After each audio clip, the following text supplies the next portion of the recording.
Hello, I'm Sophie Rovner from the American Chemical Society. Welcome to this media briefing from ACS Spring 2022. Ice cream can be a culinary delight, except when it gets unpleasantly crunchy because ice crystals have grown in it. Now, scientists are reporting at the ACS meeting that a form of cellulose obtained from plants can be added to the tasty treat to stop crystal growth cold. And this additive works better than current ice growth inhibitors in the face of temperature fluctuations.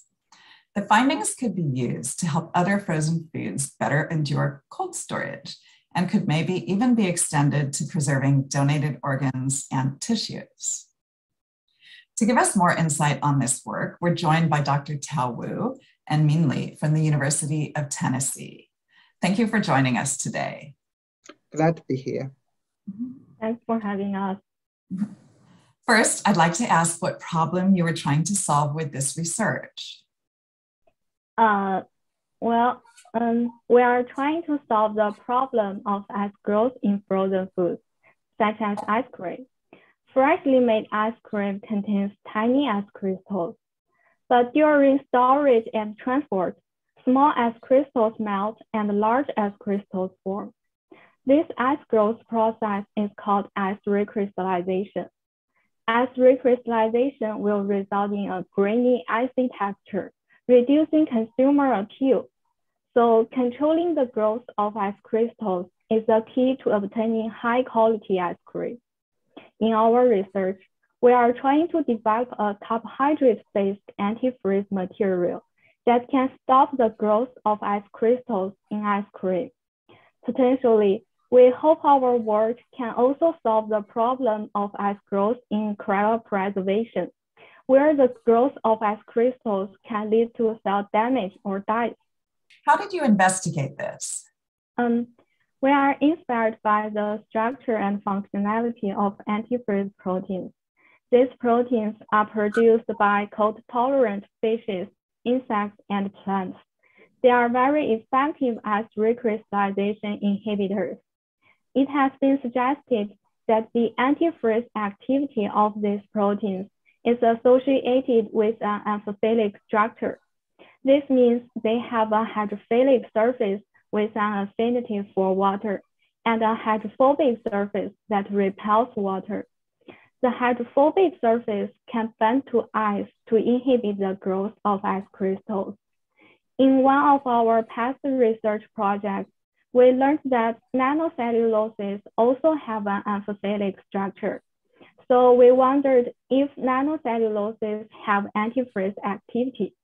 Compared to the expensive antifreeze proteins, nanocelluloses are abundant, renewable, and inexpensive. In this research project, we have tested the ice recrystallization inhibition activity of several nanocellulose products under different conditions by standard methods. And what did you learn in your research? We have tested 2 nanocellulose products. Cellulose nanofibrils are not effective in inhibiting the formation of large ice crystals. However, cellulose nanocrystals can inhibit ice recrystallization. As shown in this figure, adding cellulose nanocrystals can prevent the small ice crystals from growing into large ones. We have many findings that will change the current knowledge in this area. Polysaccharides are commonly used as stabilizers for ice recrystallization inhibition in ice cream. However, the effectiveness of these polysaccharide stabilizers is dependent on measurement conditions. Contradicting results have been reported, and we don't know why.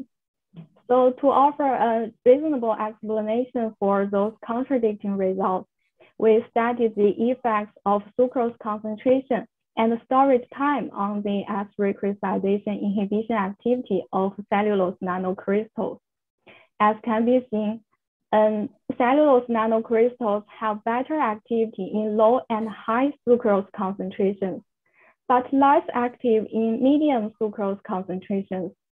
Meanwhile, cellulose nanocrystals initially are not effective, but after the model ice cream was stored for a few hours, we found that cellulose nanocrystals completely stopped the growth of ice crystals. We also found that cellulose nanocrystals inhibit ice recrystallization through surface adsorption. Cellulose nanocrystals, like antifreeze proteins, appear to stick to the surface of ice crystals, preventing them from joining together and fusing. This completely contradicted the existing belief that stabilizers inhibit ice recrystallization by increasing viscosity, which was thought to slow the diffusion of water molecules. However, using this surface absorption mechanism, the inconsistent reports in literature can be explained well. Great, thank you. What are the advantages of your cellulose additives versus other types of products that are currently used to inhibit the growth of ice crystals? Currently, there are several food polysaccharides such as guar gum or locust bean gum are used in ice cream as stabilizer for controlling ice recrystallization. According to our result, cellulose nanocrystals, they are more effective. Meanwhile, they work better under fluctuating temperature when ice cream is stored in a supermarket or bought home from the stores. How might the cost of your additives compare to those existing products? The nanocelluloses are much cheaper than the antifreeze proteins. Their prices are probably less or comparable to the polysaccharide stabilizers. I read somewhere that the prices of nanocellulose are only a few dollars per kilogram. What applications could these cellulose nanocrystals have aside from ice cream? They could find application in many other frozen foods, such as frozen dough. Frozen dough is a regular dough that has been freezing and stored in freezing condition before baking steps. Using the frozen dough, the consumer can eat freshly baked product without spending a long time in mixing the dough from the beginning. So other potential applications include the cryopreservation of cells, tissues, and organs, while the ice recrystallization is also a problem.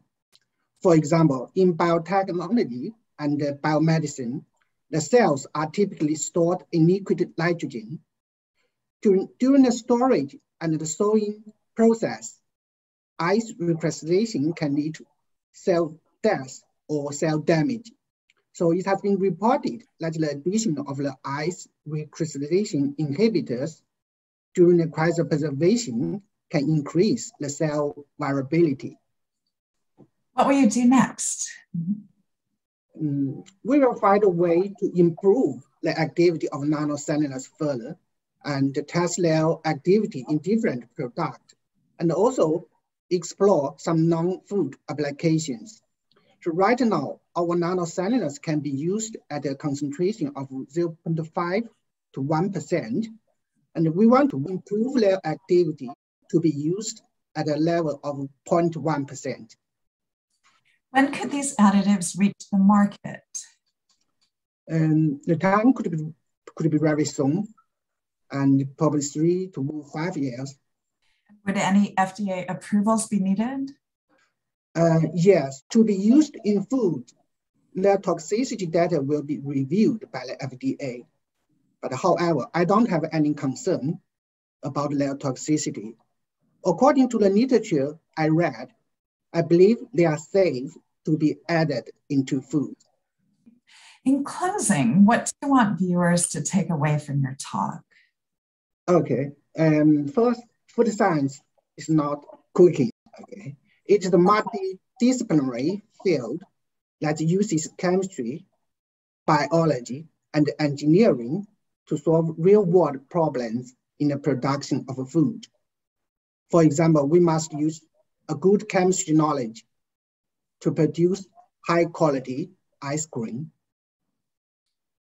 All right, thank you, Tao and Min, for sharing your research with us.